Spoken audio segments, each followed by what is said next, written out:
die a hero, or you live long enough to see yourself become the villain. A couple of months back, we covered heroes that didn't quite succeed on their journey. Now we look at the ones who do more than that. Heroes that fall from grace and defect. Let's face it, being a hero can be tough, and if a hero doesn't have the fortitude to maintain their goodwill, they could lose their way and become the very thing they sought to destroy. What's the criteria? To start with, they must have a compelling motive, whether it be temptation, misguided morals, or realization that changed their perspective. The deeper and more impactful their motives are, the higher they rank.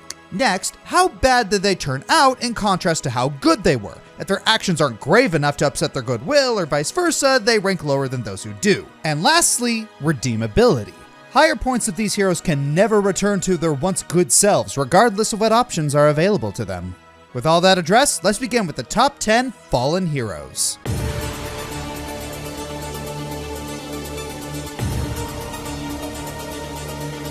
Great to be a hairy, smelly guy. Yep, that's the future we're looking at here, folks. I'm scared for you. Okay, so it's not that bad. It's way worse. Welcome to the world of Lisa the Painful, a post-apocalyptic land where all women have disappeared. Humanity is slowly dying, and porn magazines are considered currency. Okay, you sure this wasn't Spike TV trying to write a metal drama? Anyways, our story follows Brad, a former drug addict haunted by his dysfunctional family and the loss of his sister. That's the nicest way I can describe it, believe me. He comes across as what could be the very last female child on Earth and takes her in to protect her from the horrific outside world and be the father he wishes he had. Aw, that's actually a noble goal. Maybe this won't be so bad.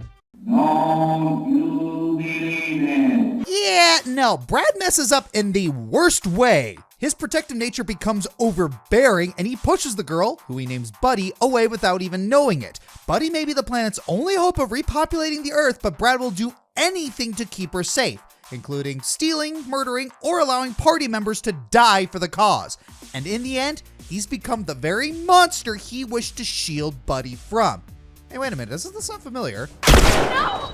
Yep, it's that crappy ending to The Last of Us all over again. However, unlike that one where we're supposed to believe that Joel did the right thing by screwing over the entire world, Lisa acknowledges that Brad is a royal fuck-up. He gets repeatedly called out for his selfishness, and we're shown the consequences of his actions at the end when his party turns against him and Buddy. The one shining light left in his life is terrified of him. Now, there's no denying that Brad had good intentions, wanting to protect a little girl from a world that's gone to the dogs, but he went about it all wrong and for the wrong reasons. It felt like he just wanted to ease his guilty conscience rather than being the father figure Buddy needed. I think the only reason Brad's so low on this list is that while his actions were horrific and wrong, he did make at least one valid point. The world's become a scary, disgusting, toxic place that no one Buddy's age should ever have to face. Adding to it, they're talking about repopulating the planet with a child. Do you see what's wrong with this picture now? Sadly, as I said, the road to hell is paved with good intentions, and I love that this game acknowledges this and doesn't gloss over it. If you can, I definitely recommend picking this game up on Steam. It's super heavy and emotional, but it's not without its fun moments, so you'll probably get a kick out of it. More importantly, let's just pray that we never fall into that womanless hellscape. I don't know what I'd do without Ari. Aw, you're so sweet, honey. But let's not forget who'd probably go first. We know that?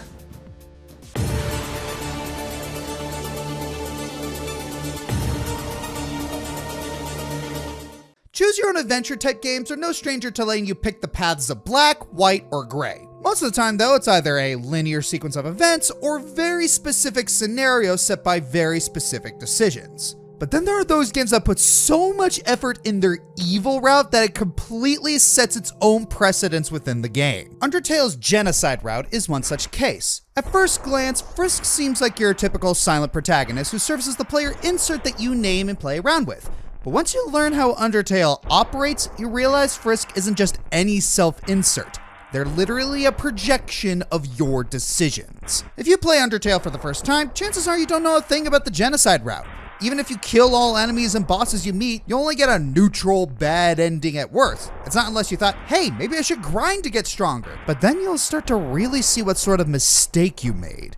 You don't encounter enemies anymore, and when you fight Toriel, you absolutely destroy her. Any rational person would pull back while they can and try to fix whatever mistake they made on their journey, even going true pacifist at some point and getting a perfectly happy ending. But even with that said, the prospect of killing everyone in the game might linger in your head.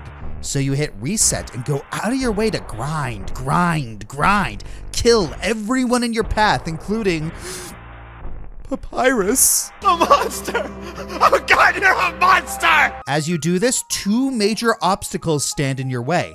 Undying the Undying and Sans, ridiculously hard bosses that serve as a warning that you've made a terrible mistake. But you know, people who like playing hard games usually like this sort of challenge, so hey, what's really stopping them from dusting these two away? So if those warnings don't falter you and you finish your little conquest, you'll successfully wipe out the entirety of the underground. What's that? Not satisfied with what you got? Well, you can always beg for another chance to play the game and return to your good ending as if nothing happened.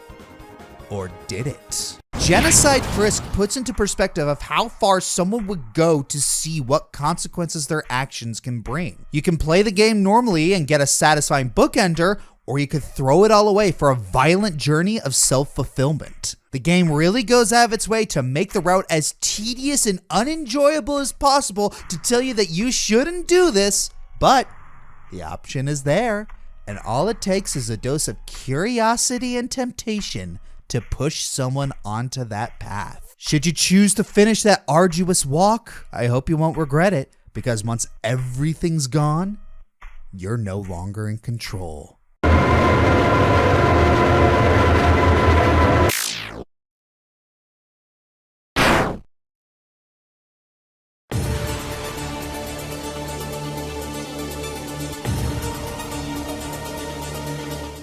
I'm a fraud. I'm a monster! It's the law of the video game jungle. You're the playable character, you're the hero, so everything you do is for the greater good, right?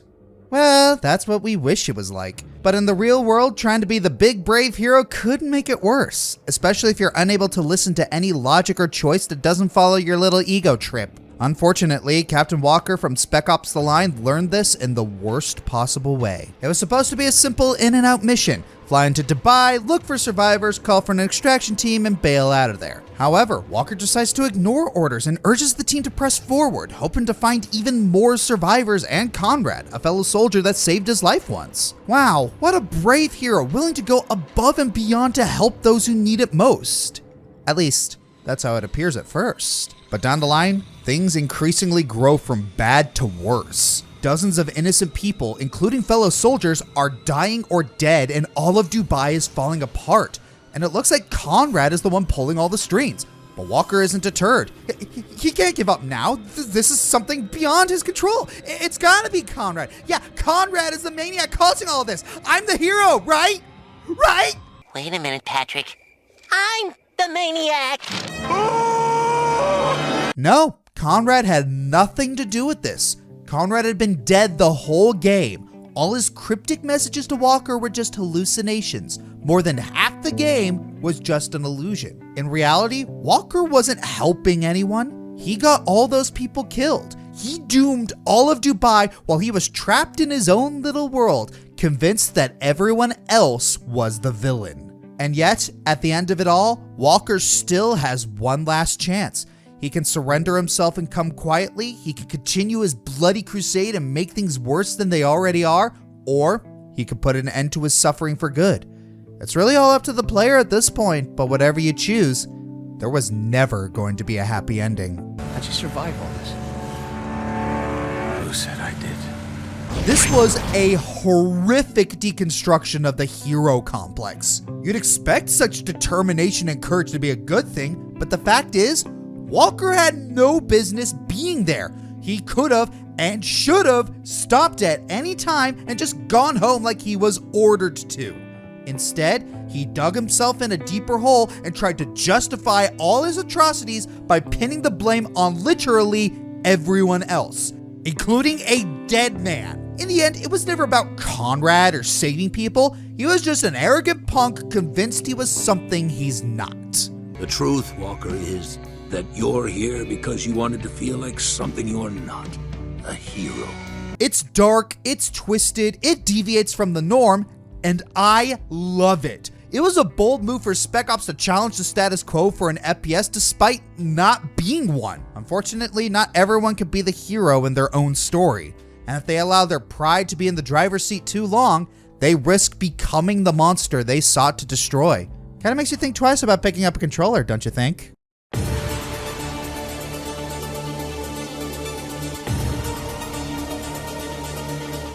Morality is a fascinating topic. Thou shalt not murder has been a cornerstone of morality for almost all of human history. In other cases, what is moral and just changes over time. Whaling, or the act of hunting whales for their meat and blubber, used to be a necessity for daily life, and the sailors who risked their lives doing so were held in good regard.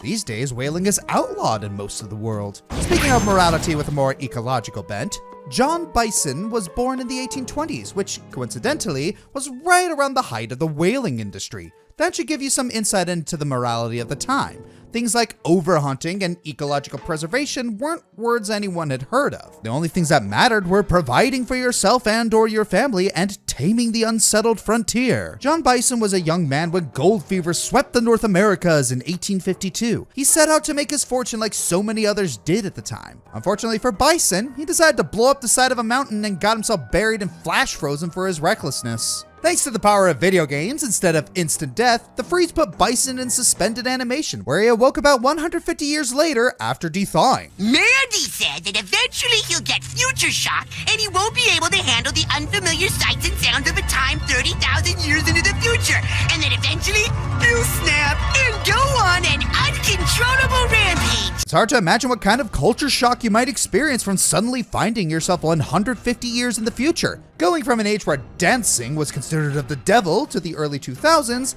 is it any surprise Bison coped with the shock by becoming set in his ways? Bison became obsessed with taming the wild north and worked hard to clear-cut as many trees as he could in the name of progress. In the 1850s, the work he and his men did would be the stuff of legends. In the early 2000s, he was an environmentalist's worst nightmare. Despite how tragic Bison's tale is and how his fall from grace happened, there's a reason he's only number 7 on the list. After the Cooper Gang, most prominently Bentley, beat all the stuffing out of him and destroyed the Claw Gang, Bison ended up working for the EPA of all organizations, where he ended up deep frozen once more after saving a group of baby penguins. Some guys just can't catch a break, am I right?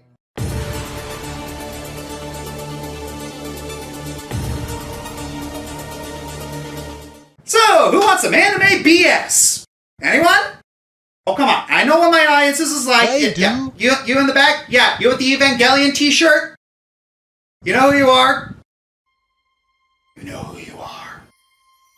With Xenoblade 3 on the horizon, I figured it's a good time to look back on some previous Xenoblade games and see the fun stuff for those. While people bashing for anime and poor voice direction, it's still a very solid RPG that does a lot of things great and even better than Xenoblade 1 in some cases. And the story is one of those great things, with one of the focuses being on the leader of Torna, Jin. Jin, despite being a villain, goes from being malicious to empathetic and back at multiple points of the game. In the first dungeon, he's playable, but you learn he can move super fast and he just kills Rex without any prompting. Stop cheering, Xenoblade 2 players who didn't get past the first dungeon. He survives. And later, he joins your party again temporarily, doesn't stab you in the back this time, and actually helps you by telling his team not to blast you with an airship. Thanks. So yeah, he's a little topsy in terms of motivation. What is his ultimate goal, and what happened to him?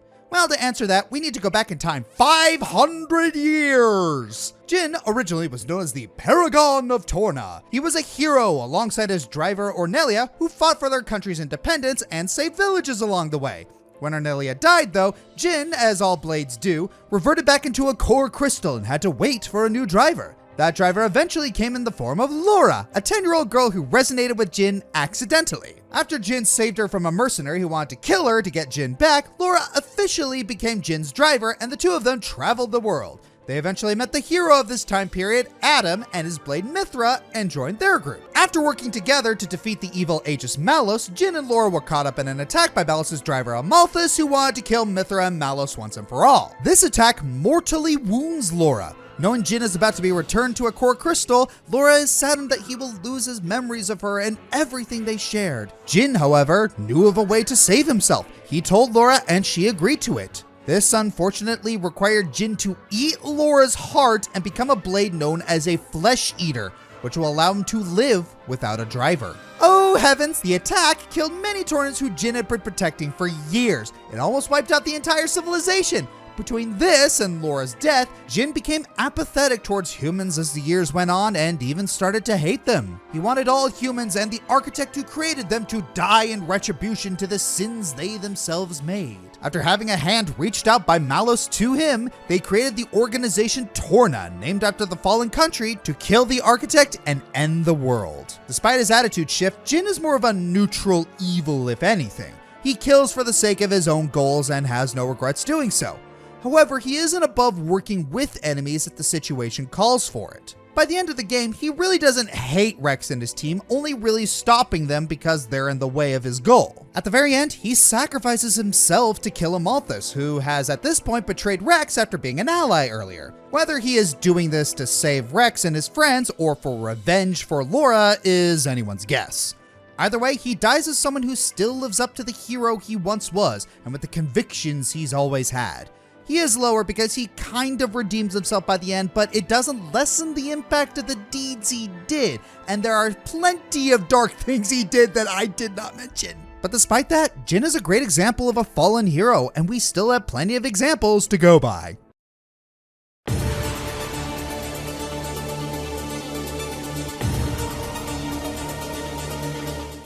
Villains in the Tales series tend to be of the sympathetic variety. Oftentimes they'll be a character with genuinely heroic goals that's going about them in the wrong way. Why can you not accept the ideal world that I have envisioned?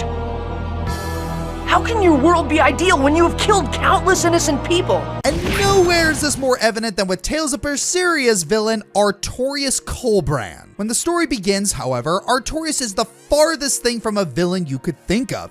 He's the stepbrother slash mentor figure to the protagonist Velvet, who wouldn't hurt a fly. Then he kills Laphicet and leaves Velvet to rot in prison for 3 years. What an asshole! Years later, we learned that Artorias is now the Shepherd. He's the leader of the Abbey, an organization that controls most of the world and is worshipped as a hero. His plan is to rid the world of its emotion and free will. Now, if you haven't played Berseria, you're probably thinking, wow, what a one-dimensional villain. And for most of the game, that's what Velvet and the party think. Then in classic Tales fashion, we learned that things are far more complicated. As it turns out, Artorias had quite the unfortunate background before the game's events began.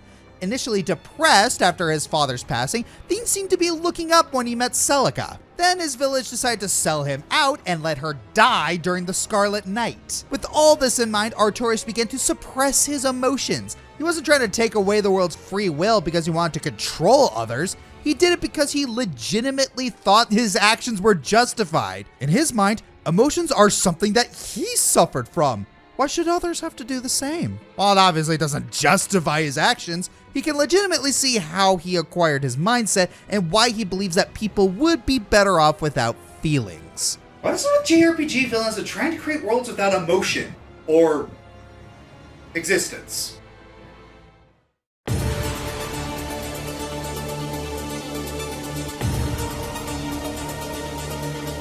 Alright, looks like we got another JRPG boss. Bet it's gonna be another weird one. They always are. Can we have Cloud's lover? Which one? The one people want to bang. But Cloud doesn't. Oh right, Sephiroth. Weird is relative. Yeah, the Oedipus complex kingpin of Midgar, Sephiroth, comes full force with the mother of fallen hero backstories. Okay, not really mother, well, sort of. It's actually pretty simple compared to some of the others, but I digress. Growing up, Sephiroth was born to Professor Hojo and Lucretia Crescent, assistants to Professor Gast working for Shinra. Anyone knows the name Hojo knows Sephiroth had a worse childhood than Homelander. While he was being developed within Lucretia, Hojo implanted Genova cells into her to try and make Sephiroth into an ancient. Too bad Genova wasn't an ancient, she was an alien, and Sephiroth didn't grow up into an ancient, he grew up as the greatest soldier in history. During the Wutai War, Sephiroth obtained worldwide fame as a war hero with unrivaled strength, even among the other first-class soldiers. He was chivalrous, powerful, and charismatic. So much so that it inspired many young men, like our blonde spiky hero, to join Soldier. During the Nibelheim mission with Cloud and Zack, though, Sephiroth learned the truth of the experimentations of his youth. This led him not to hate just Shinra, but humanity as a whole. Despite being born to Lucretia, the Genova souls that merged with him as a baby made him as alien as he was human. This warping of his soul led him to become strong, but also detached from his humanity when he learned the truth. Of course, you know the rest. He massacred the entire population of Nibelheim, save Cloud, Tifa, and Zack, and was eventually defeated and dropped into the planet's core by Cloud. The embodiment of Genova went around acting as Sephiroth, tormenting Cloud and leading him to the northern crater to give him meteor. Cloud got his memories back, confronted by the body of Sephiroth in the northern crater, and killed him in an epic sword clash. And that was the end of him, until Kingdom Hearts 1, and Kingdom Hearts 2, and Advent Children, and Dissidia, and Smash Bros. Ultimate, and then Final Fantasy VII Remake, where he was finally killed. Never mind, Final Fantasy VII Rebirth is coming out next year, and so is a Crisis Core remaster. So what's the timeline looking like? Sephiroth's overall backstory might not be as complicated as others on this list, but there's no denying his impact on the world. He went from being the ultimate hero of the Final Fantasy VII universe to the most famous villain in JRPG history. Even my Kefka-loving heart can't deny that fully. There was a reason his voice actors also played Superman. He practically was him before he went all cuckoo for Genova puffs. Part of a regularly balanced breakfast. Not recommended for test tube babies. May cause fits of rage, Oedipus complexes, and giant flames appearing behind you at random intervals.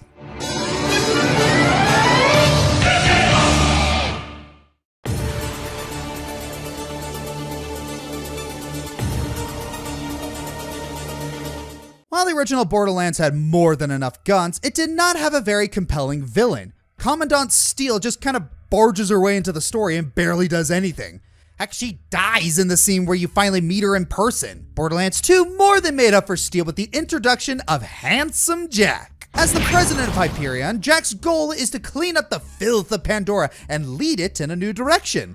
Unfortunately for everyone else, his idea of cleaning up is killing everyone who remotely disagrees with him and ruling it with an iron fist. He has an ego bigger than his bank account and legitimately believes he's the good guy, making him that much more hateable. Every time he calls you, he's constantly taunting you about how insignificant you are and how you have no chance of ever beating him. And just when you thought he wasn't despicable enough, he kills Roland, one of the playable characters from the original.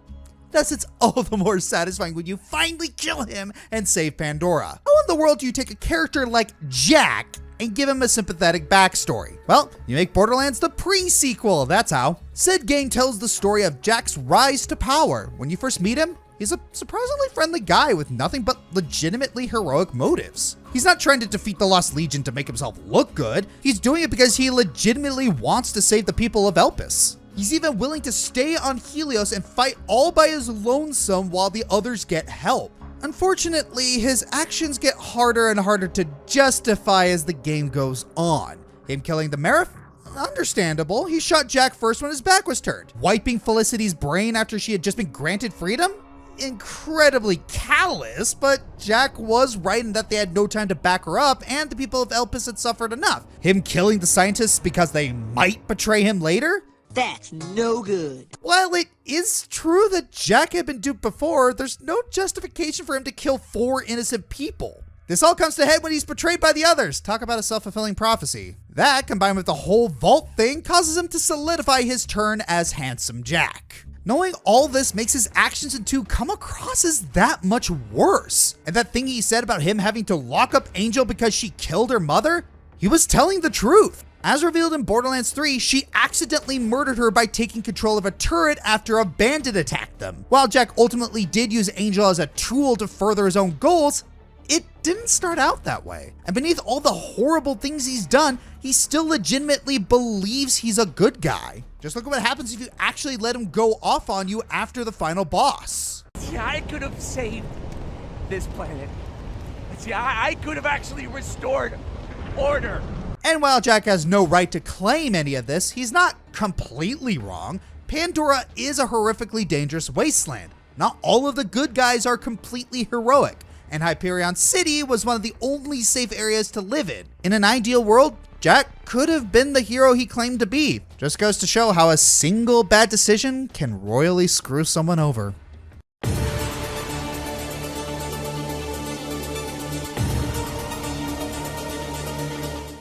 Live Alive. Some of you may have heard this game from a few YouTubers with their own sturdy following, or from the remaster in recent time. An interesting once-buried RPG where you play as the protagonists from different eras and defeat the adversaries present in those times. Feudal Japan, Wild West, distant future, etc. Those of you who know about the game well enough should know where this is going. If not, I may advise that you give the game, or its remaster, your own experience before proceeding. Skip here to number 1 if you must avoid spoilers. Good.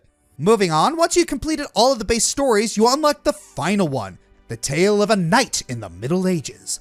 This is Ersted, a knight who fought in the royal tournament for the honor of marrying the kingdom's princess, Alicia. He's accompanied by his best friend Stryper, who also wanted the honor of taking Alicia's hand in marriage. They both reached the finals where they had to fight each other, but the fortune of having superior strength didn't come to Stryper.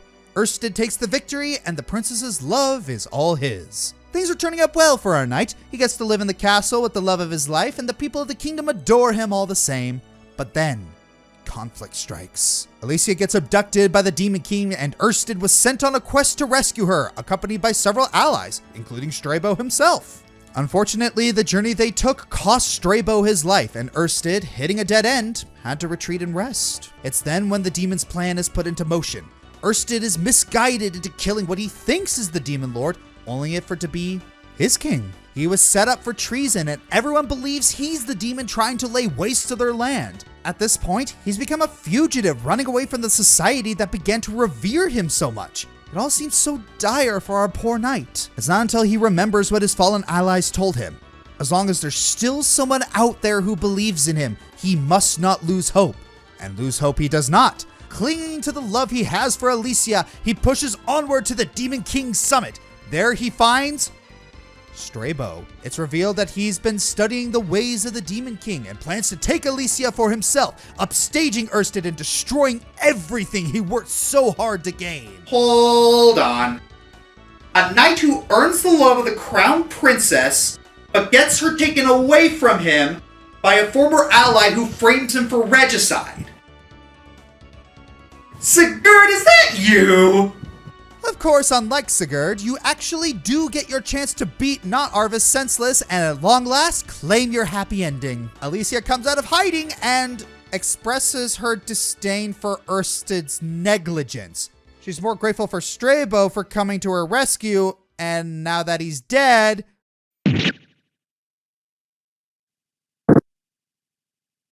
Oh, no.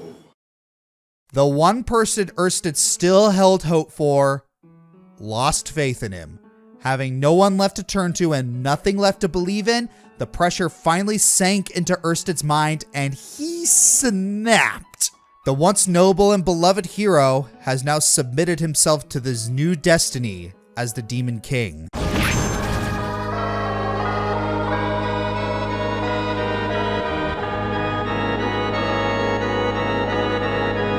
I believe you owe me an apology. Yeah, I really do. For context, each story of the game features some form of the Demon King audio. He resembles the ultimate antithesis that each main character faces at the end of their journey. You can even see it in the names. So the antithesis to Ersted's story is himself. Odio's name literally rests in his own. So with his life ruined and only a path to darkness left to tread, what's next for our fallen knight? Well, to demonstrate the folly of humanity's selfishness, he seeks to destroy all hope that remains, not just in his time, but others as well. Hence, he pulls the heroes of the other eras to his time and invites them for a lesson in despair. It's up to these heroes to put a stop to Ersted's reign of terror, or all of humanity across time is doomed. There are several outcomes you can get in the final chapter, but no matter which one you take, nothing's ever gonna bring a smile back to Ersted's face. If you play as the heroes, you put him down for good and he dies never knowing retribution. You let him beat you, he'll activate Armageddon, which fulfills his destiny of wiping out everything that ever was and will be. If you play as him though, you get something a bit different. Ersted will control every variation of Odio across the eras and have him beat the stuffing out of every single hero, thus destroying the hopes of those times more personally. Once everything is done, all of humanity perishes and Ersted lives the rest of his life facing the results of his actions. His own kingdom, once teeming with life and voice, becomes desolate and quiet. The knight can only stand and embrace the bleak reality he wrought upon himself. Man, all this darkness and hardly a room to keep him in. For some people, Erstad is the definitive fallen hero, and it's not hard to see why. His story is not only really depressing, but it's also relatable. We experience just how much he loses and how easily it can cause someone to give up their goodwill. And even after turning evil, inflicting misery on others still couldn't satisfy him. It's like he said, anyone can become the Demon King. No matter who the person is, even if they have the goodwill of a saint, it's best to take into caution that enough hate, misery, and self-indulgence can turn all of that around.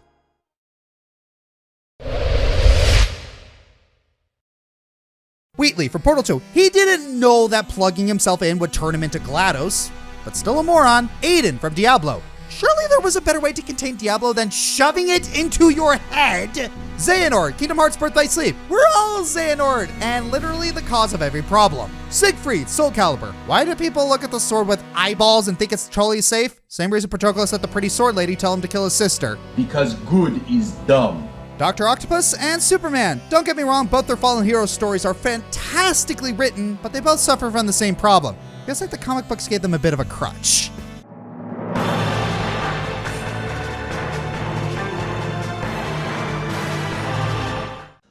Oh dear! A fallen hero from a Blizzard game! And not the only one either. There are quite a few to the point where the irony is almost too sad to be funny. I mean, we all know the obvious joke here. I mean, Blizzard falling hard. Timber! But we're not here to talk about them, for once. No, we're here to discuss arguably one of their best characters, Arthas Menethil from World of Warcraft. Once upon a time, Arthas was the Prince of Lordaeron with dreams of becoming a hero. To accomplish that dream, he vowed to save his kingdom from the icy grip of the Plague of Undeath. But no matter what he tried, nothing could stop the epidemic, and he ends up making the biggest mistake of his life. He steals the cursed sword of Frostmourne, hoping to use its power to smite the Plaguebringer, but is slowly corrupted by the blade's dark influence, twisting and molding him into the Dark Lord of the Dead, the Lich King. Gone are his heroic ambitions, gone is his dedication to helping his people, and gone is any hope of ending the plague. Instead, the Lich King now desires to use the plague to turn anyone in his path into his undead slaves to follow him on his new quest, complete domination of Azeroth. Wait a minute, haven't we seen this somewhere before? Yep, I've said it before, I'll say it in the future, and I'm saying it now. Arthas' story is eerily parallel to Darth Vader's. Two idealistic heroes in the making slowly end up succumbing to the dark side before being transformed into the iconic villainous symbols of their respective franchises. But while Anakin Skywalker was seduced by the dark side, and was really kind of gullible to be honest, Arthas fell into evil unintentionally. At his core, Arthas' heart was in the right place, wanting to rid his people of this terrible affliction, but that doesn't give him a pass. He still did a lot of horrible stuff. Even before he stole Frostmourne, he thought committing mass genocide on the city of Stratholme would stop the plague spread, an infamous event now known as the Culling of Stratholme. It was an atrocity, no questions asked, but here's the thing. He didn't do it for the fun of it. He didn't do it for revenge. He did it because he was desperate. He put so much pressure on himself to try and stop the epidemic because he genuinely cared for the afflicted. It's like the old saying goes, Desperate times call for desperate desperateness. Okay, that was a paraphrase, but my point still stands. Arthas' story is nothing less than tragic, wanting to do right by his people, only to unexpectedly trip and fall into the depths of pure darkness. I think that alone earns him the #1 spot.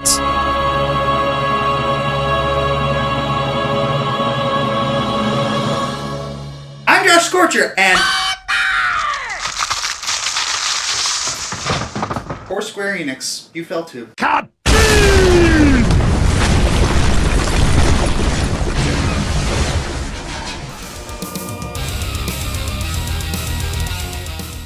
everyone, this is Josh. If you like this video, please like, subscribe, leave a comment, and share the video around. Please check out my other social media like my Twitter, Twitch, and Tumblr. Check out my other channels such as Joshua Burner for reactions and other stuff, Dragon Fighter Gaming for tabletop, and Bob Equestria for cartoons. Consider checking below the video and donating to my Patreon, Streamlabs for my merchandise, or becoming a YouTube member. Thanks for watching.